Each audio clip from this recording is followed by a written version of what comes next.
Now that you have a few balls of Plarn, it's time to learn to crochet. When you're working with Plarn, it's a little different because regular yarn is 1 ply, but Plarn is 2 ply. So even though there's 2 strands here, we're going to treat them like one and we're always going to keep them together. So the way you start a row of crocheting is by making a slip knot. So when you make a slip knot, you fold your Plarn in half, you twist, and then you grab the Plarn through the loop and you pull it through like this. And the reason this is called a slip knot is because it's adjustable. It slips through the knot. So then you'll take your crochet hook. This is a size P crochet hook. They're really cheap at your local craft store. I think you can order them off Amazon. I think they're like $2. You don't need a super fancy one. When you're working with smaller things that require more dexterity, it's nice to have a hook with some cushion, but for this bigger project, you can go for the cheap one.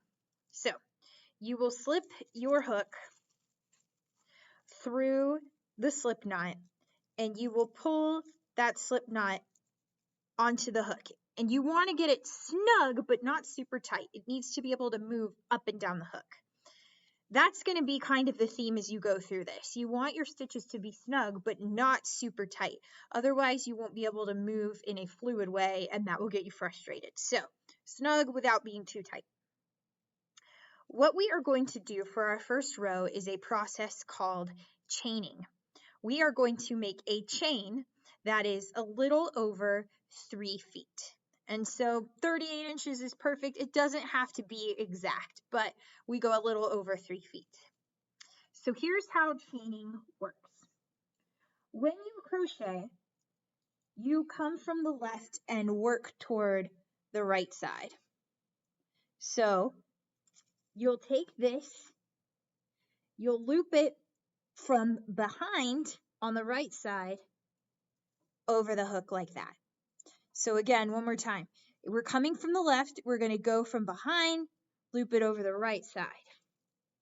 Then you are going to take the loop that is already on the hook and pull it up and over that new bit. And that new bit is called a yarn over, or a Plarn over, if you will. I'm going to call it yarn because it's too hard for me to say Plarn. So again, we're going to take the Plarn from the left side, pull it back behind and over, so yarn over, and then we're going to take what we have on the hook and pull it up and over like that.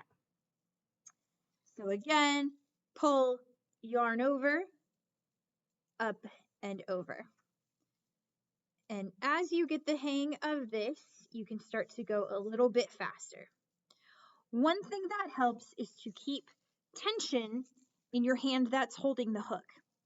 So what I mean is when you're doing your yarn over and you pull this loop up, pull away on your hook a little bit so your loops stay about the same size and they don't get sloppy. That's how you keep that snug without being too tight.